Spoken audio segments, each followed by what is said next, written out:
ভাই মানুষের দুশ্মন বিশেষভাবে কয়টা? তিনটা। এক দুশ্মনের নাম শয়তান, আরেকটা দুশ্মনের নাম নফস। নফস কয়টা? একটা। বলেন নফস কয়টা? একটা। তাহলে নফসে আম্মারা বলেন, নফসে লওয়ামা বলেন, নফসে মুতমাইন্না বলেন। নফসে আম্মারা তাহলে নফস তিনটা নাই। এক নফসের কয় হালত? তিন অবস্থা। কয় অবস্থা? তাহলে নফসে আমরা আম্মারা কোনোভাবেই চাই না।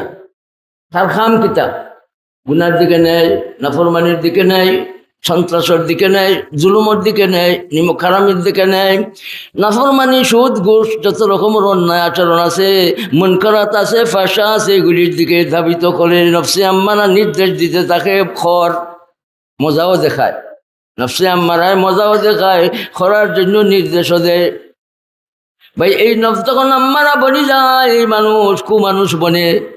এই মানুষের নফস যদি আম্মারা বনি যায়, তাহলে এই মানুষের জীবন ধ্বংস, এই মানুষের জীবন নষ্ট জীবন। এই মানুষ তার মাঝে কোনো ঘেরান থাকবে না, দুর্গন্ধযুক্ত মানুষ হয়ে যাইবে, অখাচি মানুষ বনি যাইবে, ও মানুষ বনি যাইবে, কুমানুষ বনি যাইবে। নফসে আম্মারা থাকি ভাই আমাদের নফসটারে তিরস্কারকারী নফস বানাইবার জন্য কে কে চাও রে ভাই? হাত উঠাও। কি চাই?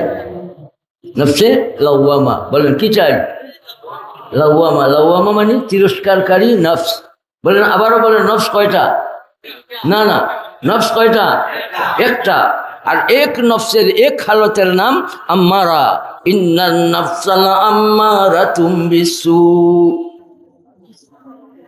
আর এখন নফসাইল্লামা খেনে গুণা করলে, তুই গুণা করতে আসলে না, পাপ করতে আসলে না, সুদ খাইতে আসলে না, খেনে খাইলে, ঘুষ খাইতে আসলে না, খেনে খাইলে, তুই নাফরমানি করছস, তুই গুণা করে লইছস, তুই করতে পারস না, তুই নিমক খারামি করছস, তোর মাবুদে তোরে দেখলাম।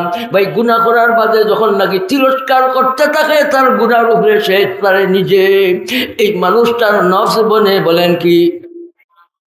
তখন এই নফসে আর কি বলা যাবে না? আম্মারা বলা যাবে না, আম্মারা তো সু বলা যাবে না। এই নফস লাওয়ামায় পরিণত হইবে। ভাই আমরা লাওয়ামা নফস বানাইব ইনশাআল্লাহ।